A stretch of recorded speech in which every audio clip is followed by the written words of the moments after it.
എല്ലാവരെയും സന്തോഷത്തോടു കൂടി സ്വാഗതം ചെയ്യുന്നു. ഇന്നത്തെ നമ്മുടെ ക്ലാസ് കൊണ്ട് ഈ ഒരു ബുക്ക് അവസാനിക്കും. സോ ആദ്യം തന്നെ അതിനകത്തൊരു സന്തോഷം ഞാൻ അറിയിക്കുന്നു. നമുക്ക് പാറക്ലീത്ത എന്നാണ്, പരിശുദ്ധാത്മാവിനെ കുറിച്ചാണ് നമ്മൾ പറഞ്ഞു തുടങ്ങിയത് കഴിഞ്ഞ ആഴ്ചയിൽ. അപ്പം ഇന്ന് പരിശുദ്ധാത്മാവിനെ കുറിച്ച് തുടർന്ന് നമുക്ക് സംസാരിക്കാം. ജീവനുള്ള പരിശുദ്ധാത്മാവ്. അപ്പോൾ പരിശുദ്ധാത്മാവ് എന്നുള്ള വാക്ക് കേൾക്കുമ്പോൾ തന്നെ ആദ്യം നിങ്ങളുടെ ഹൃദയത്തിൽ വരേണ്ടിയിരിക്കുന്നത് എന്തായിരിക്കും? അത്ര എല്ലാവർക്കും എവിഡന്റ് ആണ്. സകലത്തെയും ജീവിപ്പിക്കുന്ന സൃഷ്ടാവും എന്നും പറഞ്ഞു തുടങ്ങുന്ന, സകലത്തെയും ജീവിപ്പിക്കുന്ന കർത്താവ്. അപ്പം എന്ന് പറഞ്ഞു തുടങ്ങുന്ന പരിശുദ്ധ വിശ്വാസ പ്രമാണത്തിന്റെ 3rd പാരഗ്രാഫാണ് പരിശുദ്ധാത്മാവിനെ കുറിച്ചുള്ള സംസാരം. അപ്പം പരിശുദ്ധാത്മാവ് ആരാണ്, പരിശുദ്ധാത്മാവ് എന്താണ് ചെയ്യുന്നതെന്ന് ചോദിച്ചു കഴിഞ്ഞാൽ ഇമ്മീഡിയറ്റ്ലി നിങ്ങളുടെ ഹൃദയത്തിൽ ഉത്തരം വരേണ്ടതുണ്ട്. സകലത്തെയും ജീവിപ്പിക്കുന്ന കർത്താവ് എന്ന് തുടങ്ങുന്ന ആ പാരഗ്രാഫ്. അപ്പൊ അവിടെ നമുക്ക് തുടർന്ന് സംസാരിക്കാം. പരിശുദ്ധാത്മാവിന്റെ സത്യത്തിന്റെ ആത്മാവ് എന്നാണ് വിളിക്കുന്നത്. സത്യത്തിന്റെ ആത്മാവ് എന്ന് പറഞ്ഞാൽ എന്താണ്? അവൻ സത്യം മാത്രമേ പറയൂ. അവൻ സത്യം അല്ലാത്ത ഒരു കാര്യവും പറയുകയില്ല. അവൻ ആരോട് എന്ത് കമ്മ്യൂണിക്കേറ്റ് ചെയ്താലും അത് സത്യമായിരിക്കും, ആയേ ഒക്കുള്ളൂ. അപ്പൊ പാറക്ലീത്ത എന്ന് പറഞ്ഞാൽ ആ വാക്കിന്റെ അർത്ഥവും ഇതാണ്: സത്യത്തിന്റെ ആത്മാവ്, ഉയർത്തെഴുന്നേറ്റവനായ ക്രിസ്തുവിന്റെ ആത്മാവ്, പരിശുദ്ധാത്മാവിന്റെ ആത്മാവ് എന്നുള്ള ഒരു അടിസ്ഥാനപരമായ സാക്ഷ്യത്തിലേക്കാണ് നമ്മൾ തുടങ്ങുന്നത്. അപ്പൊ യോഹന്നാൻ സ്നാപകൻ എന്താണ് ഇങ്ങനെ സാക്ഷിക്കുന്നതിന്റെ കാര്യം? അപ്പൊ യോഹന്നാൻ സ്നാപകൻ, അതായത് കർത്താവിന്റെ മുന്നോട്ടക്കാരനായിരിക്കുന്ന പരിശുദ്ധനായ യോഹന്നാൻ, അവൻ പറയുന്നു, കർത്താവിനെ മാമോദീസ മുക്കുന്ന സമയത്ത് എന്നെക്കാളും വലിയവൻ വരുന്നു എന്ന് ജനങ്ങളോട് സാക്ഷിക്കുന്നത് ഈ സത്യത്തിന്റെ ആത്മാവിലാണ്. അല്ലെങ്കിൽ പരിശുദ്ധാത്മാവ് യോഹന്നാനിൽ കൂടെ സംസാരിക്കുന്നതാണ്. അവന്റെ ചെരുപ്പുകളുടെ വാരഴിക്കാൻ പോലും ഞാൻ യോഗ്യനല്ല എന്ന് പറയുന്നത്. അപ്പൊ അത് നമ്മുടെ ഹൃദയത്തിൽ ഇരിക്കണം. അപ്പോൾ വിശ്വാസത്തിന്റെ ആത്മാവിലുള്ള വെളിപ്പെടുത്തലിന്റെ അടിസ്ഥാനം എന്ന് പറയുന്നത് പരിശുദ്ധാത്മാവാണ്. അപ്പൊ ഇനി അടുത്ത പ്രധാനപ്പെട്ട സംഗതി, കർത്താവിന് സംസാരിക്കുന്ന നിക്കോദിമോസിനോടുള്ള സംസാരത്തില് വീണ്ടും ജനനം. അപ്പൊ നമുക്കറിയാം, വീണ്ടും ജനനം എന്ന് പറയുന്നിടത്തോളം ഒരു സ്റ്റുപ്പിഡ് ഐഡിയ ഭൂമി വേറെ കാണത്തില്ല. എങ്ങനെയാ? നിക്കോദിമോസ് ചോദിക്കുന്നുണ്ട്, അമ്മയുടെ ഉദരത്തിലേക്ക് കയറിയിട്ട് വീണ്ടും ജനിക്കാൻ പറ്റുമോ? അങ്ങനെ ഏതെങ്കിലും ഒരു മനുഷ്യന് പറ്റുമോ? അപ്പൊ എന്താണ് ഈ വീണ്ടും ജനനം എന്ന് പറഞ്ഞാൽ? കർത്താവ് വളരെ വ്യക്തമായിട്ട് പറയുന്നു, വീണ്ടും ജനനം എന്ന് പറഞ്ഞാൽ അതിന്റെ അർത്ഥം അമ്മയുടെ ഉദരത്തിലേക്ക് കടന്നിട്ട് വീണ്ടും ജനിക്കുക എന്നല്ല. പകരം വീണ്ടും ജനനം എന്ന് പറഞ്ഞാൽ അവൻ ഉന്നതങ്ങളിൽ നിന്നും ജനിക്കുന്നു, ആത്മാവിൽ നിന്നും ജനിക്കുന്നു എന്നാണ് അതിന്റെ അർത്ഥം. അപ്പൊ ഈ ഉന്നതങ്ങളിൽ നിന്ന് ജനിക്കുക എന്ന് പറഞ്ഞാൽ എന്താണ്? അതിന്റെ ഗ്രീക്ക് വാക്ക് ബഹുമാനപ്പെട്ട മാത്യു വൈദ്യനച്ചൻ അവിടെ പ്രത്യേകം പറയുന്ന അനോഫൈൻ എന്നുള്ള ഗ്രീക്ക് പദം. അതിന് 2 അർത്ഥങ്ങളുണ്ട്. ഉന്നതങ്ങളിൽ നിന്നും എന്ന അർത്ഥമുണ്ട്, വീണ്ടും എന്നും അർത്ഥമാണ്. അപ്പൊ 2 വാക്ക്. അപ്പൊ നീ ആ വാക്ക്, കർത്താവിന്റെ വാക്കിനെ നമുക്ക് വേണമെങ്കിൽ വേറൊരു അർത്ഥത്തിൽ ട്രാൻസ്ലേറ്റ് ചെയ്യാം. ഉന്നതങ്ങളിൽ നിന്നും ജനിച്ചില്ല എങ്കിൽ നിനക്ക് സ്വർഗരാജ്യത്തിലേക്ക് പ്രവേശിക്കാൻ കഴിയുകയില്ല. അപ്പൊ എന്താണ് ഉന്നതങ്ങളിൽ നിന്നും ജനിക്കുക എന്ന് പറഞ്ഞാൽ അതിന്റെ അർത്ഥം? ഉന്നതങ്ങളിൽ ജനിക്കുക എന്ന് പറഞ്ഞാൽ അവൻ നവീകരിക്കപ്പെട്ട് പുനരായി ജനിക്കുക. അങ്ങനെ നവീകരിക്കപ്പെട്ട് പുനരായി ജനിക്കുന്ന ഒരു സംഗതി. ഞാൻ ഒരു വളരെ ഇൻട്രസ്റ്റിംഗ് ആയിട്ടുള്ള കാര്യം പറയട്ടെ. ബൈ ദ വേ, നിങ്ങൾക്ക് എല്ലാവരും കേൾക്കാമല്ലോ അല്ലേ? ചോദിച്ചില്ലായിരുന്നു, ആവേശത്തിൽ അങ്ങ് തുടങ്ങിപ്പോയി. അമ്മയുടെ ഉദരത്തിൽ നിന്ന് ജനിക്കുന്നത് ജഡം തന്നെയാണ്. വീണ്ടും അമ്മയുടെ ഉദരത്തിൽ കടന്നാലും അവൻ ജനിക്കാൻ പോകുന്നത്, അല്ലെങ്കിൽ അവൾ ജനിക്കാൻ പോകുന്നത് ജഡത്തിലാണ്. ജഡത്തിലുള്ള ജനനം കൊണ്ട് നിനക്ക് ജഡത്തിന് അപ്പുറത്തുള്ളൊരു ഫലം കിട്ടത്തില്ല. ജഡത്തിന് അപ്പുറത്തുനിന്നുള്ള ഫലം വേണോ? എങ്ങനെ ജനിക്കണം? ആത്മാവിൽ ജനിക്കണം, അല്ലെങ്കിൽ ഉന്നതങ്ങളിൽ നിന്നും ജനിക്കണം. അപ്പൊ അതാണ് ഈ വാക്ക് അനോഫൈൻ എന്നുള്ള വാക്ക്. ഇനി പരിശുദ്ധാത്മാവിനെ ജലവുമായി ബന്ധിപ്പിക്കുന്നുണ്ട്. മാമോദീസ നടക്കണമെന്നുണ്ടെങ്കിൽ ഏറ്റവും പ്രധാനപ്പെട്ട ഇൻഗ്രീഡിയന്റ് എന്താ? വെള്ളമാണ്. മരുഭൂമി കൊണ്ട് അവന്റെ തലേ കുറെ മണൽ വാരിയിട്ട് കഴിഞ്ഞാൽ മാമോസാവൂ? മരുഭൂമിയിലാണ് താമസിക്കുന്നത്, അതുകൊണ്ട് നമുക്ക് വെള്ളമില്ല, പകരം നമുക്ക് മണൽ കൊണ്ട് മാമോസ മുക്കിയിട്ട് എന്ന് പറയാൻ ഒക്കത്തില്ല. വെള്ളം വേണം. വെള്ളം വളരെ സീരിയസ് ആയിട്ടുള്ള ഇൻഗ്രീഡിയന്റ്. അപ്പൊ ഈ വെള്ളത്തിൽ ആരുണ്ട്? ആത്മാവുണ്ട്. എങ്ങനെയാണ് വെള്ളത്തിൽ ആത്മാവിനെ വെച്ചത്? കർത്താവ് വെള്ളത്തിലേക്ക് ഇറങ്ങിയപ്പോൾ അതിലുണ്ടായിരുന്ന സകല അശുദ്ധാത്മാക്കളെയും അവൻ ഡ്രൈവ് ഔട്ട് ചെയ്തിട്ട് അവിടെ അവൻ എന്ത് ഇൻസ്റ്റാൾ ചെയ്തു? സത്യത്തിന്റെ ആത്മാവിനെ അവൻ പേഴ്സണലി ഇൻസ്റ്റോൾ ചെയ്തു. അവിടെ ഉണ്ടായിരുന്ന സകല മാൽവെയറും വൈപ്പ് ഓഫ് ചെയ്തു, സോഫ്റ്റ്വെയർ റീഇൻസ്റ്റോൾ ചെയ്തു. ആ സോഫ്റ്റ്വെയർ, അത് ഹാർഡ്വെയർ പോലത്തെ സോഫ്റ്റ്വെയർ അല്ലെങ്കിൽ സോഫ്റ്റ്വെയർ പോലത്തെ ഹാർഡ്വെയർ അവൻ റീഇൻസ്റ്റോൾ ചെയ്തു. അതിന്റെ പേരാണ് ആത്മാവ്.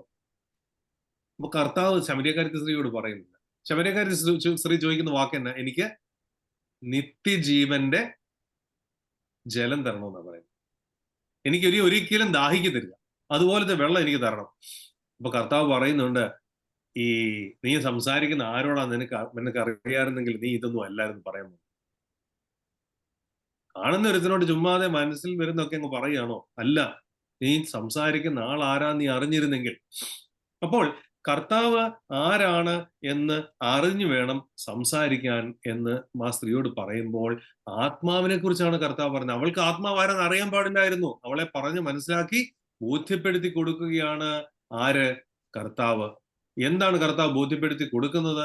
കർത്താവ് ബോധ്യപ്പെടുത്തി കൊടുക്കുന്നത് ആത്മാവിനെ കുറിച്ചാണ്. ഈ ശമര്യക്കാരി സ്ത്രീ എന്ന് പറയുന്ന മനസ്സിലാക്കണം. ഇവൾക്ക്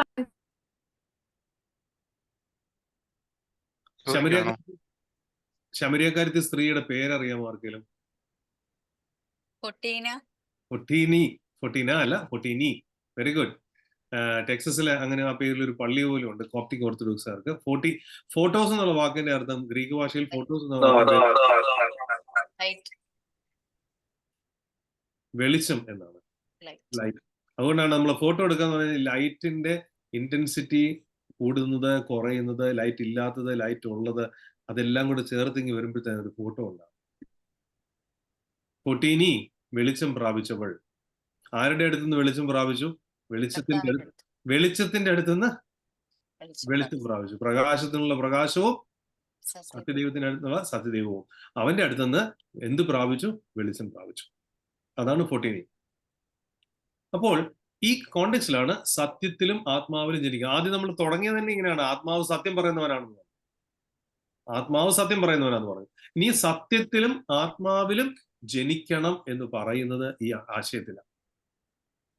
അപ്പോൾ ഇനി ഈ യോഹന്നാന്റെ സുവിശേഷം, പരിശുദ്ധ യോഹന്നാന്റെ സുവിശേഷം 7-ാം അധ്യായം 37 മുതൽ 39 വരെയുള്ള വാക്യങ്ങൾ വായിക്കുമ്പോഴത്തേന് കർത്താവ് കൂടാരപ്പെരുന്നാളിന്റെ ദിവസം ആളുകളോട് പ്രസംഗിക്കുന്ന സമയത്ത് കർത്താവ് പറയുന്നുണ്ട്, നിത്യജീവനെ നൽകുന്ന നദി, അവനിൽ നിന്നും നിത്യജീവന്റെ നദി ഒഴുകുന്നു. അത് ഈ ഏദൻ തോട്ടത്തിൽ നിന്ന് 4 നദികൾ ഉത്ഭവിക്കുന്നതിനെ കുറിച്ചല്ലേ പറയുന്നത്? ഗീഹോൻ, പീഷോൻ, യൂഫ്രട്ടീസ്, ടൈഗ്രീസ്. ഈ 4 നദികൾ ആദിയിൽ ഉത്ഭവിച്ചെങ്കിൽ അതുപോലെ ആത്മാവിന്റെ നദി ഉത്ഭവിച്ചൊഴുകി വരുന്നു. ഇവിടെ ജലം എന്ന് പറഞ്ഞ കൺസെപ്റ്റുമായിട്ട് നമ്മൾ വീണ്ടും കണക്ട് ചെയ്യുക. ഇനി പാറക്ലീത്ത എന്ന് പറഞ്ഞ ആശയം, ഇതിന്റെ എല്ലാം പശ്ചാത്തലം ഒന്ന് ചിന്തിച്ചു നോക്കി. നമുക്ക് വേണ്ടി പക്ഷവാതം കഴിക്കുന്നവൻ, നമ്മളെ അടുക്കലേക്ക് കാലയോ എന്നുള്ള ഗ്രീക്ക് വാക്കിന്റെ അർത്ഥം ടു കോൾ എന്നാണ്. കാലയോ, ടു കോൾ. എപ്പിക്ലേസിസ് എന്ന് കേട്ടിട്ടുണ്ടായിരിക്കുമല്ലോ. എപ്പിക്ലേസിസ്, പരിശുദ്ധാത്മ ആഹ്വാനം. അച്ഛൻ കുർബാന ചൊല്ലുന്ന സമയത്ത് കൈ ഇങ്ങനെ ആവസിപ്പിക്കുന്നതിനെ പറയുന്ന പേരാണ് എപ്പിക്ലേസിസ്, പരിശുദ്ധാത്മ ആഹ്വാനം എന്ന് മലയാളത്തിൽ പറയും. അപ്പോൾ വിളി, പാറാകാലയോ എന്നുള്ള അത് ഐ എം കോളിംഗ് എന്നാണ് പാറാകാലയോ എന്നുള്ള വാക്കിന് അർത്ഥപ്പെടുന്നത്. ഗ്രീക്കുകാരോട് അവർ താങ്ക് യു പറയുന്നത് എങ്ങനെയാണെന്നറിയാമോ? എഫ്കാറിസ്തോ എന്നാ പറയാ. ഗ്രീക്ക് ഭാഷയിൽ താങ്ക് യു എന്നുള്ള വാക്കാണ് എഫ്കാറിസ്തോ. അത് യൂക്കറിസ്റ്റ് എന്ന് പറയുന്ന വാക്കുമായി സെയിം റൂട്ട്. അപ്പൊ കർത്താവിന് നന്ദി കരയറ്റുന്നതിനെ യൂക്കറിസ്റ്റ് എന്ന് വിളിക്കും, എഫ്കാറിസ്തോ എന്ന് വിളിക്കും. അപ്പൊ എഫ്കാറിസ്തോ എന്ന് പറയുമ്പോൾ അതിന് മറുപടി ആയിട്ട് താങ്ക് യു നമ്മൾ ഉടനെ അതിന് മറുപടി പറയുന്നത് എന്താണ്? Your welcome. യുവർ വെൽക്കം എന്നുള്ളതിന് തത്തുല്യമായ ഗ്രീക്ക് ഭാഷയിലെ വാക്ക് എന്താണെന്നറിയാമോ? പാറാക്കാലോ. ഞാൻ നിനക്ക് നന്ദി പറയുന്നുണ്ടേ, അല്ലെങ്കിൽ നിങ്ങൾ എനിക്ക് നന്ദി പറയുന്നുണ്ടേ, ഞാൻ മറുപടിയായിട്ട് പറയുന്നത് എന്താണ്? പാറാക്കാലോ. വളരെ ഇൻട്രസ്റ്റിംഗ് ആണ് നന്ദിയുടെ ആത്മാവ്. അപ്പം വിളിക്കുന്നവൻ പാറാക്കാലയോ. രണ്ടാമത്തെ ഒരു വാക്കാണ് അഭിഭാഷകൻ, ലോയർ. നമുക്ക് വേണ്ടി വാദിക്കുന്നവൻ. ദൈവസന്നിധിയിൽ നമുക്ക് വേണ്ടിയിട്ട് വാദിക്കുന്നവൻ. മറ്റൊരു വാക്കാണ് ഹെൽപ്പ്. പറക്കാലോ, നിങ്ങൾക്ക് എന്താണ് പറയേണ്ടതെന്നുള്ളത് പറഞ്ഞു തരും, പ്രോംപ്റ്റ് ചെയ്തു തരും. നാടകത്തിൽ കഥാപാത്രത്തിന് സൈഡിൽ നിന്ന് ഒരാൾ ഇങ്ങനെ പറഞ്ഞു കൊടുക്കും, പ്രോംപ്റ്റ് ചെയ്ത് കൊടുക്കും. ഒരു തമാശ പറയാം. ഒരു നാടകം നടന്നുകൊണ്ടിരിക്കുക. അപ്പൊ നാടകത്തിൽ ഈ പ്രോംപ്റ്റർ ഇങ്ങനെ നിന്ന് പറയുക. ഒരു പ്രോംപ്റ്ററേ ഉള്ളൂ കേട്ടോ, എല്ലാ കഥാപാത്രത്തിനും ഒറ്റ പ്രോംപ്റ്ററേ ഉള്ളൂ. അപ്പൊ അവരവരുടെ ഡയലോഗ് വരുമ്പോഴത്തേന് അത് കേട്ട് പറഞ്ഞോളൂ, അതാണ് നിയമം. അപ്പോൾ ഈ പ്രോംപ്റ്റർ ഇങ്ങനെ ഉറങ്ങി ഉറങ്ങി ഉറങ്ങി വായിച്ചുകൊണ്ടിരിക്കുക. അപ്പൊ ആദ്യം അച്ഛാ, ഉടനെ അച്ഛനായിട്ടുള്ള പുള്ളി അച്ഛാ, അല്ല സോറി, മകനായിട്ട് നിന്ന ആള് അച്ഛാ. ഉടനെ ഇപ്പുറത്ത് അടുത്തത് പറഞ്ഞു മക. ഉടനെ മകൻ അച്ഛൻ മകനെ വെച്ചു മക. അപ്പൊ അറിയാതെ പ്രോംപ്റ്റർ അവിടെ എഴുതി വെച്ചിരുന്നു, വായിച്ചു പോയി ബ്രാക്കറ്റിൽ ഗദ്ഗതത്തോടെ. അങ്ങനത്തെ ഒരു പ്രോംപ്റ്റർ ഒന്നും അല്ല പരിശുദ്ധാത്മാവ്. പറയേണ്ടത് മാത്രമേ പറയത്തുള്ളൂ. പരിശുദ്ധാത്മാവ് റിയൽ പ്രോംപ്റ്റർ. നമുക്ക് എന്ത് പറയണം എന്നുള്ളത് നമ്മളോട് പറഞ്ഞു തരും. അതേ ആള് തന്നെ നമുക്ക് വേണ്ടി ദൈവസന്നിധിയിൽ മധ്യസ്ഥത അപേക്ഷിക്കുകയും ചെയ്യുന്നു. ചുരുക്കം പറഞ്ഞാല് A one stop shop, everything in one place.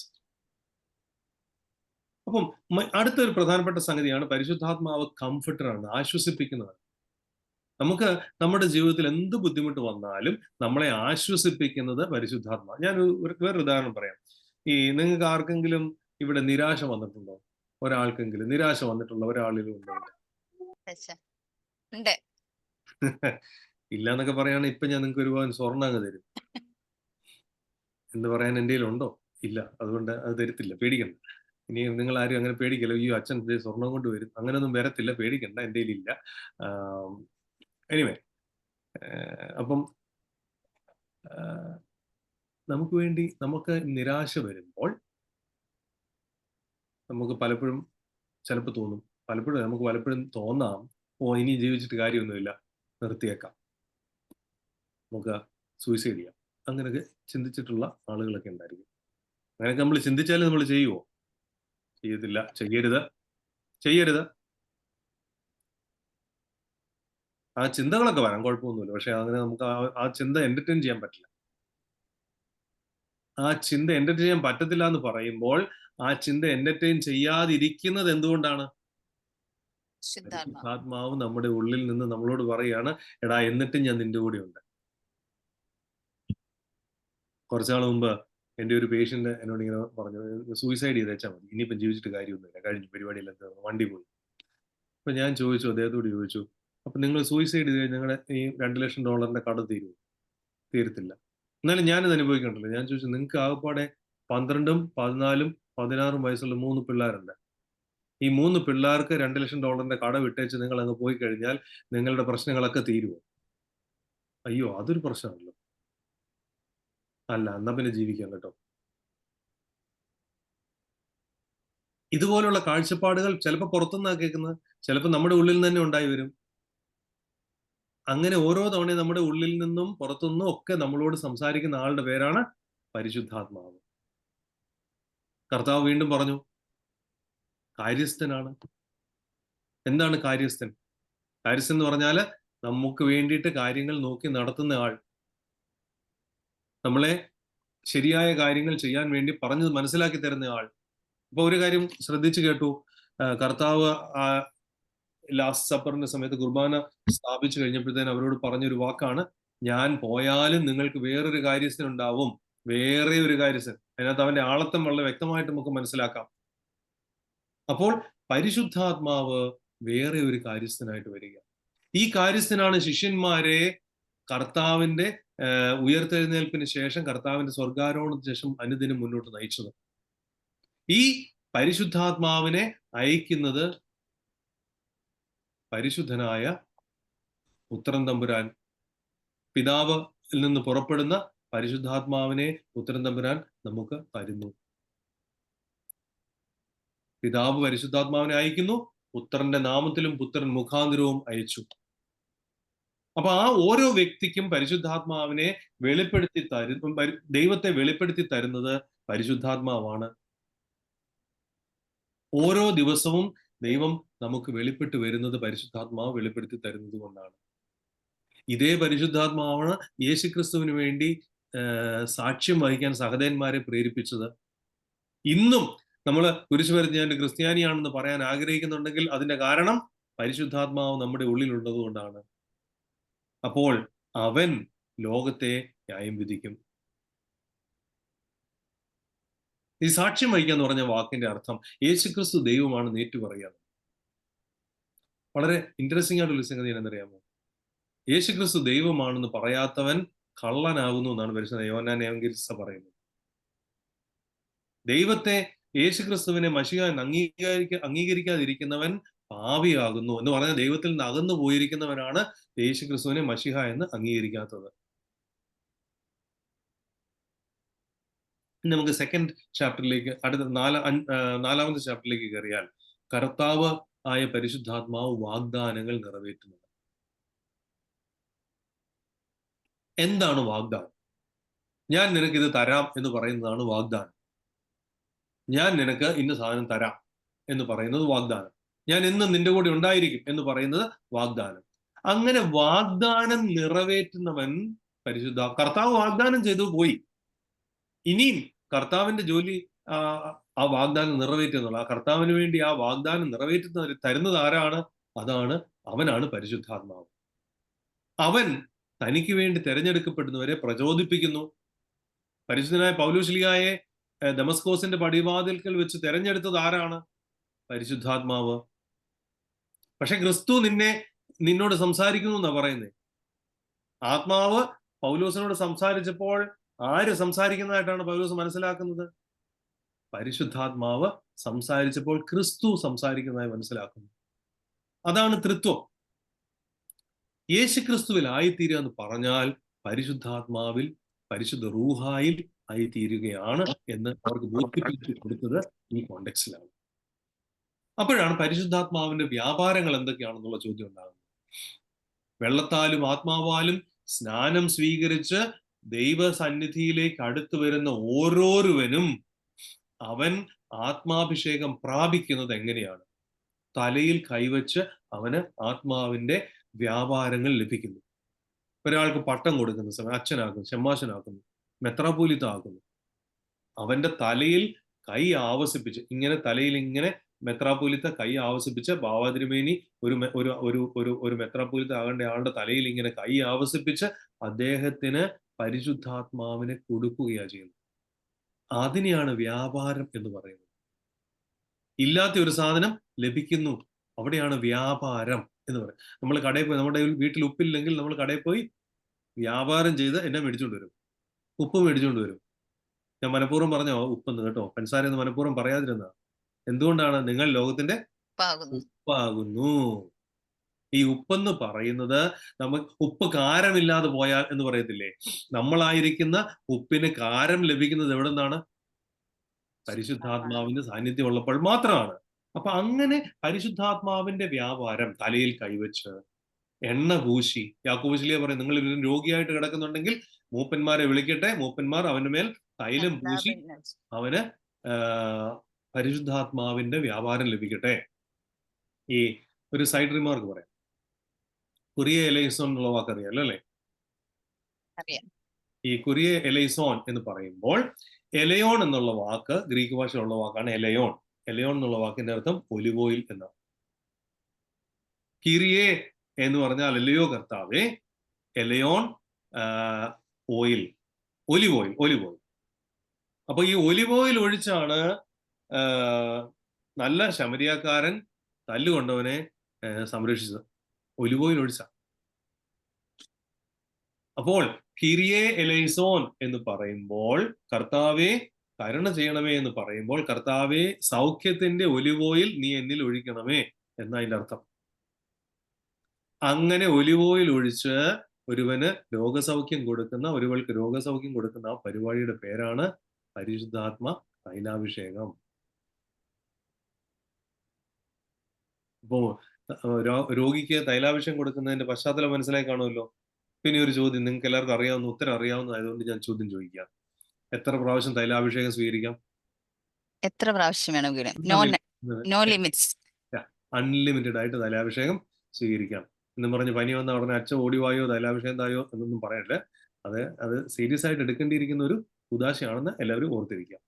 ഇനി തൃത്വനാമത്തിൽ ആശീർവദിക്കുന്നതിനെ കുറിച്ച്, പിതാവിന്റെ പുത്രന്റെ പരിശുദ്ധ റൂഹായുടെ നാമത്തിൽ എല്ലാ ആശീർവാദങ്ങളും തൃത്വനാമത്തിലാണ്. ഒരെണ്ണം കുർബാനയ്ക്ക് ഒരെണ്ണം ഒഴിച്ച്. അതേതാ? രണ്ടാമത്തെ ആശീർവാദം. നമ്മുടെ മശാതമ്പുരാന്റെ കരുണയും അനുഗ്രഹങ്ങളും എൻ്റെ സഹോദരങ്ങളെ നിങ്ങൾ എല്ലാവരുടെ മേലും ഉണ്ടായിരിക്കട്ടെ എന്ന് ചൊല്ലി നടത്തുന്ന ആശീർവാദം. അതിന് അത് മാത്രമേ ഉള്ളൂ അത് കർത്താവിന്റെ നാമത്തിലുള്ള ആശീർവാദം. ബാക്കിയെല്ലാം തൃത്വനാമത്തിലുള്ള ആശീർവാദങ്ങളാണ്. ഇനി എങ്ങനെയാണ് ആദിമസഭയിലും മാമോദിസ മുക്കിയിരുന്നതും എല്ലാ ആശീർവാദങ്ങളും നടത്തിയിരുന്നതും തൃത്വനാമത്തിൽ. മത്തായിയുടെ സുവിശേഷം 28-ാം അധ്യായം 19-ാം 20-ാം വാക്യങ്ങളിൽ നിങ്ങൾ തൃത്വനാമത്തിൽ പോയി മാമോദിസ മുക്കാന് പറയും. കൊരിന്ത്യർക്ക് എഴുതിയ 2-ാം ലേഖനം 13-ാം അധ്യായം 14-ാം വാക്യത്തില് നിങ്ങൾ തൃത്വനാമത്തിലുള്ള ആശീർവാദം നമുക്ക് കാണാം. അപ്പൊ ചുരുക്കം പറഞ്ഞാൽ ആദ്യം സ്നാനപ്പെടുത്തുന്നു ആരുടെ നാമത്തിൽ? തൃത്വനാമത്തിൽ. അത് കഴിഞ്ഞ് ഉപദേശം നൽകുന്നു, പഠിപ്പിക്കുന്നു ആരുടെ നാമത്തിൽ? തൃത്വനാമത്തിൽ. പിതാവും പുത്രനും പരിശുദ്ധ റൂഹായും തുല്യ ആളത്തങ്ങളായിരിക്കുന്ന പരിശുദ്ധാത്മാവിന്റെ നാമത്തിൽ. ഇനി പരിശുദ്ധാത്മാവ് ദാനങ്ങൾ നൽകുന്നതാണ്. അപ്പൊ എന്താണ് ഈ ദാനങ്ങൾ കൊടുക്കുക എന്ന് പറഞ്ഞാല്? പരിശുദ്ധാത്മാവ് നമുക്ക് ദാനം ലഭിക്കുക എന്ന് പറഞ്ഞാൽ എന്താ? നമുക്ക് ഇല്ലാത്ത ഒരു സാധനം നമുക്ക് ലഭിക്കാന്ന് അതിന്റെ അർത്ഥം.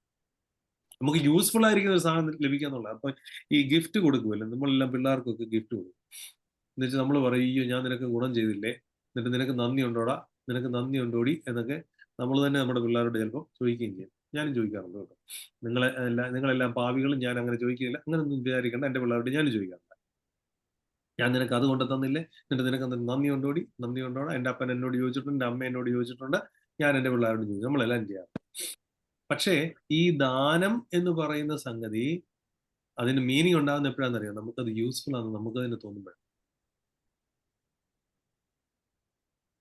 എനിക്ക് ചെരുപ്പില്ലാതിരിക്കുന്ന സമയത്ത് എനിക്ക് ചെരുപ്പ് കിട്ടുമ്പോൾ, എൻ്റെ കാല് മുള്ളു കൊള്ളാതെ ഞാൻ നടന്നു പോകുമ്പോൾ, ഇതിനു മുമ്പ് മുള്ളു കൊണ്ടതിനെ കുറിച്ച് ഞാൻ ഓർക്കുമ്പോൾ എനിക്ക് ചെരുപ്പ് കിട്ടിയ ദാനത്തിന്റെ വാല്യൂ ഞാൻ മനസ്സിലാക്കും, എൻ്റെ മൂല്യം ഞാൻ മനസ്സിലാക്കും. സിമിലർലി പരിശുദ്ധാത്മാവിന്റെ മൂല്യം നമുക്ക് ദാനമായി ലഭിക്കുന്ന ഒരു സംഗതിയാണെന്ന് നമ്മൾ അറിഞ്ഞിരിക്കണം. അത് സഭയിൽ കൂടി മാത്രമേ കിട്ടുള്ളൂ. സഭയ്ക്ക് പുറത്ത് പരിശുദ്ധാത്മാവ് എന്നുള്ള ദാനം അസാധ്യമാണ്. അപ്പൊ അത് എഫേസ്യ ലേഖനം 4-ാം അധ്യായം 4 മുതൽ 6 വരെയുള്ള വാക്യങ്ങൾ പ്രത്യേകം പറയുന്നുണ്ട്. ഒരാത്മാവ്, ഒരു വിശ്വാസം, ഒരു മാമോദീസ. നേരത്തെ പറഞ്ഞല്ലോ, ആദ്യം സ്നാനം പിന്നെ ഉപദേശം എന്ന് പറഞ്ഞില്ലേ? ഒരാത്മാവ്, ഒരു വിശ്വാസം, ഒരു മാമോദീസ. ഇത് നമ്മൾ തിരിച്ചറിയുക. അപ്പൊ അടുത്ത ഒരു പ്രധാനപ്പെട്ട സംഗതിയാണ് നമുക്ക് രഹസ്യങ്ങൾ. രഹസ്യം എന്ന് പറഞ്ഞാൽ സീക്രട്ട് എന്നുള്ള അർത്ഥത്തിലല്ല, മിസ്റ്ററി എന്ന അർത്ഥത്തിൽ. എന്ന് പറഞ്ഞാൽ നമുക്ക് എല്ലാവർക്കും അറിയാം, പക്ഷെ വാക്കുകൾ കൊണ്ട് പറയാൻ പറ്റില്ല. അതിനാണ് മിസ്റ്ററി എന്ന് വിളിക്കുന്നത്. അല്ലാതെ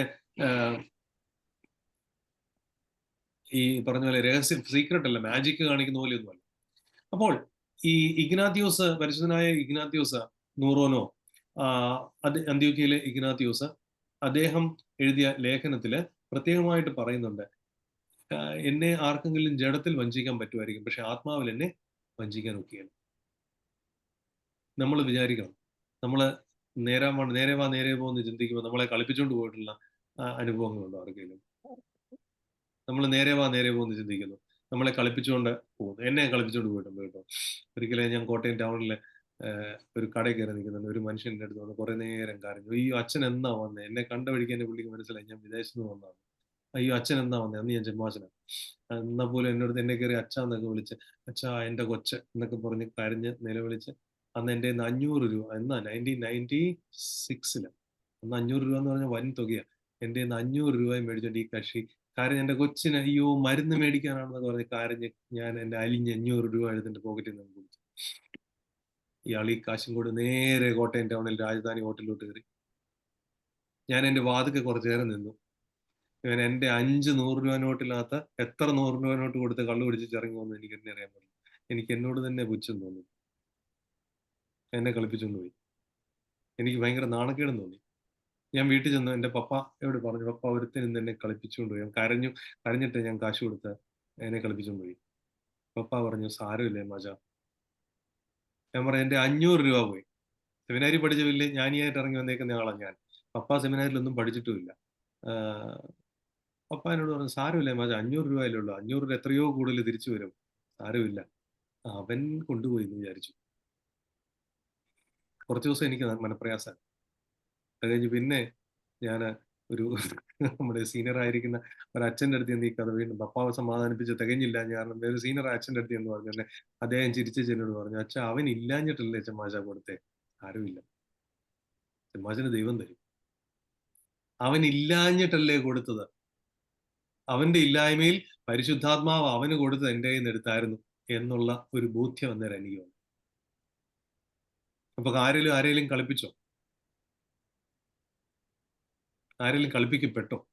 കള്ളു കുടിക്കാൻ കൊടുക്കുന്നത് ശരിയാണോ എന്നുള്ള ചോദ്യത്തിന് ഉത്തരം പറയണം. അതിന്റെ ഉത്തരം ഞാൻ പറയാം. അത് വേറൊരു കഥ ഞാൻ കേട്ടായിരുന്നു കുറച്ചു നാൾ കഴിഞ്ഞിട്ട്. അതിന്റെ ഉത്തരം പറയാം. ഒരിക്കൽ പൗലോസ് ഗ്രിഗോറിയോസ് തിരുമേനിയുടെ അടുത്ത് സെമിനാരിൽ അദ്ദേഹം താമസിക്കുമ്പോൾ ഒരു പാർട്ടി ഇതുപോലെ വന്ന് കരഞ്ഞ് നിലവിളിച്ച് കാശും കൊണ്ടുപോയി. അപ്പം ഇദ്ദേഹം പോയി കഴിഞ്ഞ് കഴിഞ്ഞാൽ കുറച്ചു പേരെ തിരുവേനിയുടെ മുറി കയറിച്ച് പറഞ്ഞു, തിരുവേനി അവൻ കള്ളു കുടിക്കാനാണ് കൊണ്ടുപോയേക്കുന്നത്. തിരുവേനി പറഞ്ഞ മറുപടി, അവൻ അതുകൊണ്ട് കള്ളു കുടിക്കുകയാണെന്നുണ്ടെങ്കിൽ, അവൻ അതുകൊണ്ട് ആശ്വാസം ലഭിക്കുന്നുണ്ടെങ്കിൽ അവൻ കുടിച്ചോട്ടെ.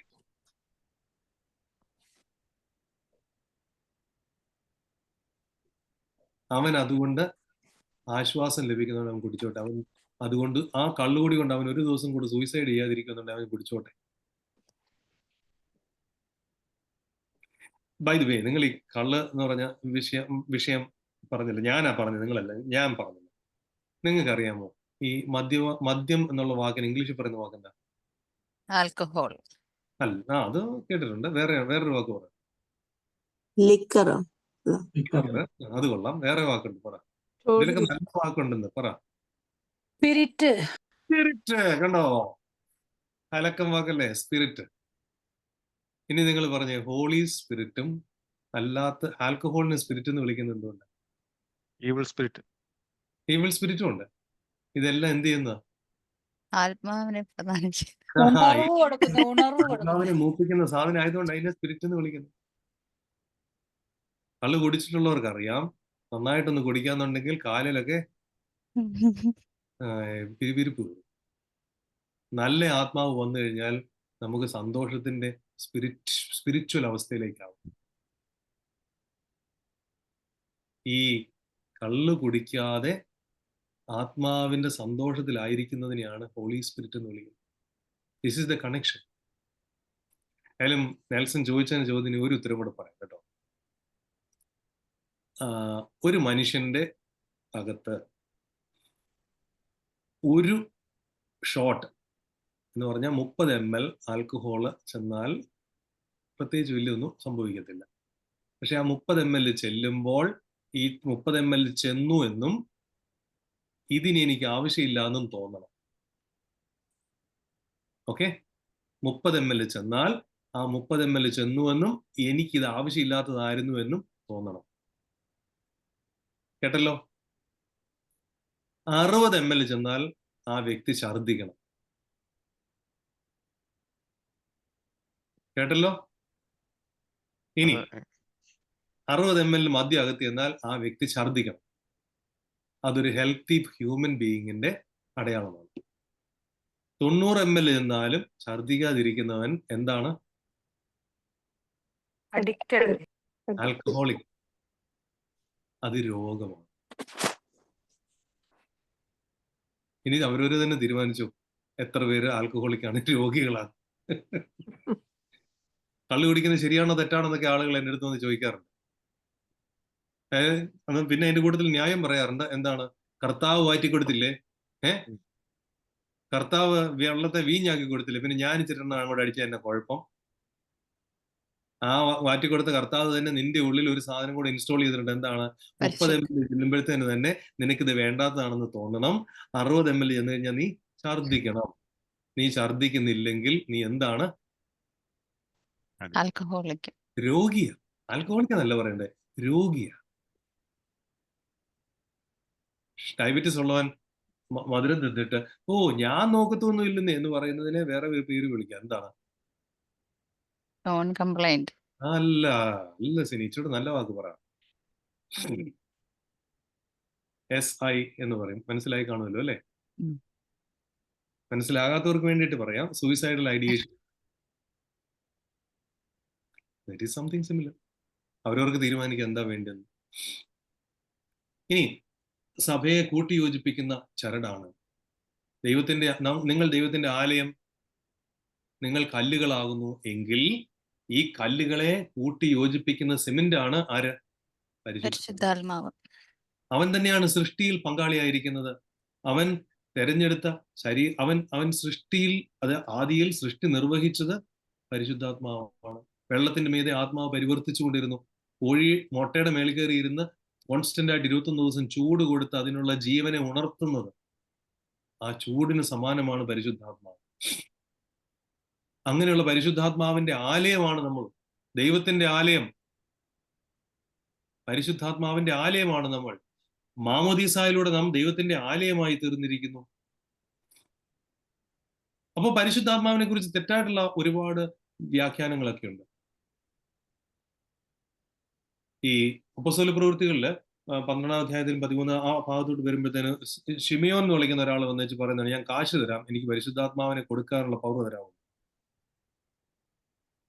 പട്ടം കൊടുക്കുമ്പോൾ കാശ് മേടിക്കരുതെന്ന് പറയുന്നത് അവിടെയാണ്. കാശ് കൊടുത്ത് പട്ടം മേടിക്കാമോ? പറ്റില്ല. എന്തുകൊണ്ടാണ്? പരിശുദ്ധാത്മാവിനെ ആർക്കും വിൽക്കാൻ ഒക്കത്തില്ല. ശിമോൻ ചെന്ന് പറഞ്ഞത്, ഞാൻ കാശ് തരാം, എന്നെ അച്ഛനാക്കാമോ. അങ്ങനെ പറഞ്ഞത്, അതിനെയാണ് സിമണി എന്ന് വിളിക്കുന്നത്. സിമണി, പരിശുദ്ധാത്മാവിന് വേണ്ടിയിട്ട് പണം കൊടുക്കുന്നത്. രണ്ടാമതൊരുത്തനുണ്ട് വാലന്റീനസ്.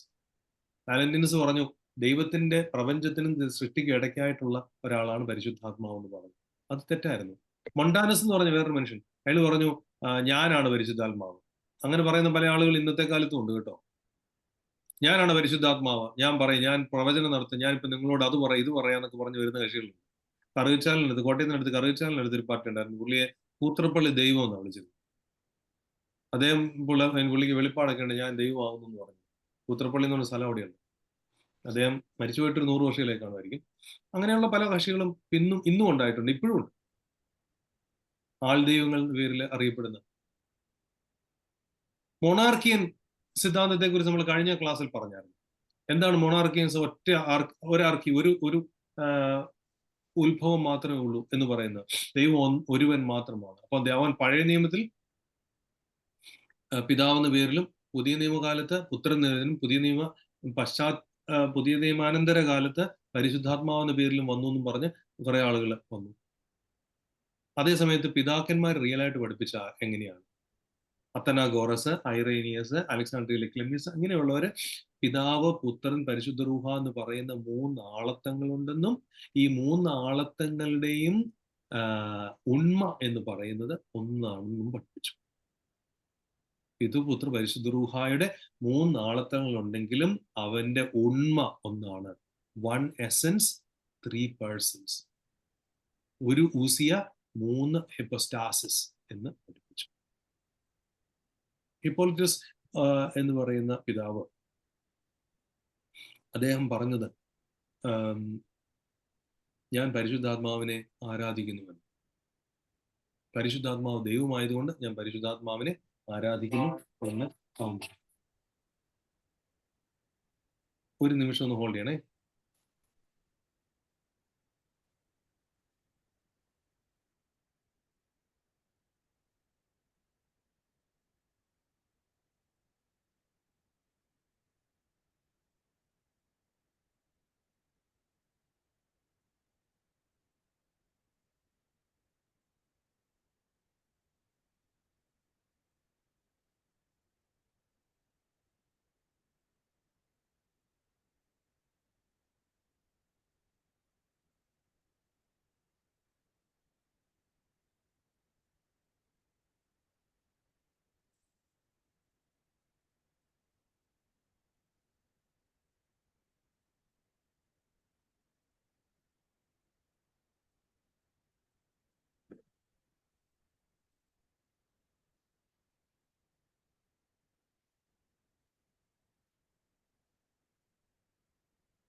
അപ്പോളജീസ്. നമ്മൾ അടുത്ത പാഠത്തിലേക്ക് പോയാൽ പരിശുദ്ധാത്മാവിനെ കുറിച്ചുള്ള വിശ്വാസ പ്രഖ്യാപനങ്ങളെ കുറിച്ച് നമുക്ക് പറയാം. അറിയോസിനെ കുറിച്ച് നമ്മൾ നേരത്തെ കേട്ടായിരുന്നു. അറിയോസ് പറഞ്ഞു ദൈവം ഇല്ലാഞ്ഞ അല്ലെങ്കിൽ പുത്രൻ തമ്പുരാൻ ഇല്ലാഞ്ഞ ഒരു സമയം ഉണ്ടായിരുന്നു. പുത്രൻ തമ്പുരാൻ ഇല്ലാഞ്ഞ ഒരു സമയം ഉണ്ടെങ്കിൽ ആരില്ലാത്തൊരു സമയം കൂടെ ഉണ്ടായിരുന്നു. പരിശുദ്ധാത്മാവ് ഇല്ലാഞ്ഞ ഒരു സമയം കൂടെ ഉണ്ടായിരുന്നു. അപ്പൊ അതുകൊണ്ട് പരിശുദ്ധാത്മാവ് ഇല്ലാത്ത ഒരു സമയം കൂടി ഉണ്ടായിരുന്നെങ്കിൽ ഉറപ്പായിട്ടും പരിശുദ്ധാത്മാവ് സൃഷ്ടിയാണ് എന്ന് അവർ പഠിപ്പിച്ചു. അപ്പൊ ഇങ്ങനെയുള്ളവരെ നൊയ്മറ്റോ മാഖി എന്ന് വിളിച്ചിരുന്നു, ആത്മാവിനെ എതിർക്കുന്നവർ. കോൺസ്റ്റാന്റിനോപ്പോളിസിലെ ബിഷപ്പായിരുന്നു, പാത്രിക്കീസ് ആയിരുന്നു മാസിഡോണിയസ് എന്ന് പറഞ്ഞ ഒരാളുണ്ടായിരുന്നു. അവര് അദ്ദേഹമൊക്കെ ഈ നൊയ്മറ്റോ മാഖസ് എന്ന് പറയുന്ന ഒരു പേരിന് അർഹനായിട്ടുള്ള ആളായിരുന്നു. അപ്പം ഇവരൊക്കെ പറഞ്ഞതാണ് പരിശുദ്ധാത്മാവ് എന്ന് പറഞ്ഞ ഒരു മാലാഖയ്ക്ക് സമാനനാണ്, ഒരു ദൂതനാണ്, എനിക്ക് കൂടിയൊന്നുമില്ല. അവൻ നമ്മൾക്ക് കാര്യങ്ങളൊക്കെ ഇങ്ങോട്ട് വന്ന് പറഞ്ഞു തരും. ഗബ്രിയേൽ മാലാഖ പരിശുദ്ധാത്മാവിന്റെ ഒരു പ്രതീകമാണ്, അങ്ങനെയൊക്കെ പറഞ്ഞു. അപ്പൊ അവർക്ക് പരിശുദ്ധ സഭ, പരിശുദ്ധ പിതാക്കന്മാർ അതിശക്തമായിട്ട് പറഞ്ഞു, പഴയ നിയമത്തിൽ നിബിയന്മാര് സംസാരിച്ചത് ദൈവമായിരിക്കുന്ന പരിശുദ്ധാത്മാവിനാൽ പ്രേരിതരായിട്ടാകുന്നു. പുതിയ നിയമത്തിൽ ശിഷ്യന്മാരോട് സംസാരിച്ചത് പരിശുദ്ധാത്മാവാണ്. പുതിയ നിയമ പുസ്തകങ്ങൾ എഴുതിയത് പരിശുദ്ധാത്മാവിന്റെ പ്രേരണയിലാണ്, ദൈവത്തിന്റെ പ്രേരണയിലാണ്, ഡിവൈൻ ഇൻസ്പിറേഷൻ. അത് വളരെ ഇമ്പോർട്ടൻ്റ് ആയിട്ടുള്ള ഒരു സംഗതിയാണ്. അതുകൊണ്ടാണ് നിബിയന്മാരും ശ്ലീഹന്മാരും മുഖാന്തരം സംസാരിച്ചവനും എന്ന് വിശ്വാസ പ്രമാണത്തിൽ എഴുതി ചേർന്നു. എന്നിട്ട് പറഞ്ഞു, ഇവനാണ് മാലാഖമാരെ സൃഷ്ടിച്ചതും. ഇവൻ മാലാഖയല്ല, മാലാഖമാരെ സൃഷ്ടിക്കുന്നതിനകത്ത് പങ്കുവഹിച്ചതും ഇവൻ തന്നെയാണ്.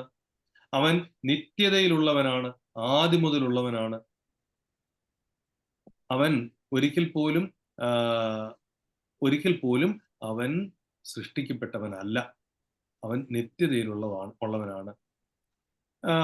ഇനി ഈ പേജ് നമ്പർ 141 ആത്മാവിനെ എതിർക്കുന്നവരുടെ ഉപദേശം എന്ന പേരിൽ ഒരു സാധനം കിടക്കും. 141 ഇപ്പൊ നെൽസൺ കാണിക്കുന്ന ആ ഭാഗത്ത് പുത്രൻ പിതാവിന്റെ അതേ സാരാംശത്തിലുള്ളവരും സൃഷ്ടി അല്ലാത്തവനുമാണ്, പക്ഷെ പരിശുദ്ധാത്മാവ് ഇങ്ങനെയൊക്കെ കുറെ കാര്യങ്ങൾ അത് നിങ്ങൾ വായിച്ചു നോക്കുക.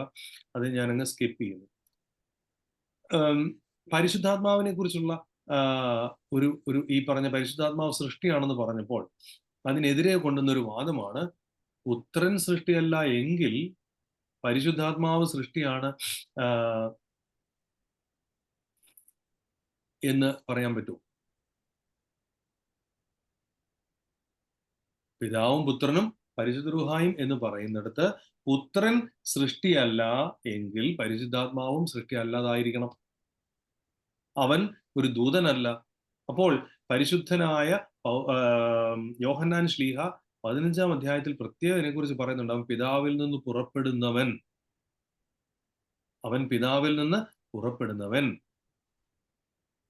അവൻ പുത്രനല്ല, അവൻ ആത്മാവാണ്. ആത്മാവും പുത്രനും രണ്ടാളത്തങ്ങളാണ്. ആത്മാവ് പുത്രന്റെ ആത്മാവാണ്, അവൻ പിതാവിന്റെ ആത്മാവാണ്. അവൻ പിതാവിനേക്കാളും വലിയവനല്ല. അത് നമ്മൾ പരിശുദ്ധ പെന്തക്കോസ്തി പെരുന്നാളിന്റെ ശുശ്രൂഷയിൽ പ്രത്യേകമായിട്ട് പറയുന്ന ഒരു സംഗതിയാണ്. അവൻ പിതാവിൽ നിന്ന് പുറപ്പെടുന്നു. പരിശുദ്ധ അത്താനാസിയോസ്, അലക്സാന്ദ്രിയയിലെ അത്താനാസിയോസ് വളരെ കാര്യമായിട്ട് പഠിപ്പിക്കുന്ന ഒരു സംഗതിയാണ്. അദ്ദേഹത്തിന്റെ ഒരു പുസ്തകം തന്നെ ഉണ്ട്,